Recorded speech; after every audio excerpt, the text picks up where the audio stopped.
ফজরের 2 রাকাত সুন্নাত এ পুরো দুনিয়া আর দুনিয়াতে যা কিছু আছে সব কিছুর চাইতে উত্তম।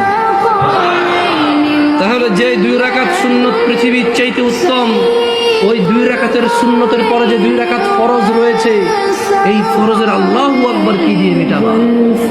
এই ফরজের সামি আল্লাহু লিমান হামিদা কি দিয়ে মিটাবা? কত টাকার মালিক হয়েছে তুমি নামাজের কাফারা দিবা? যেখানে সুন্নত 2 রাকাতের মূল্য পুরো পৃথিবীর সমস্ত সম্পদ বিক্রি করে যদি একটা স্বর্ণ কিনা হয়, ওই স্বর্ণকে যদি এক পাল্লা রাখা হয়, আর ফজরের 2 রাকাত সুন্নতকে যদি এক পাল্লা রাখা হয়, ফজরের 2 রাকাত সুন্নত ভারী।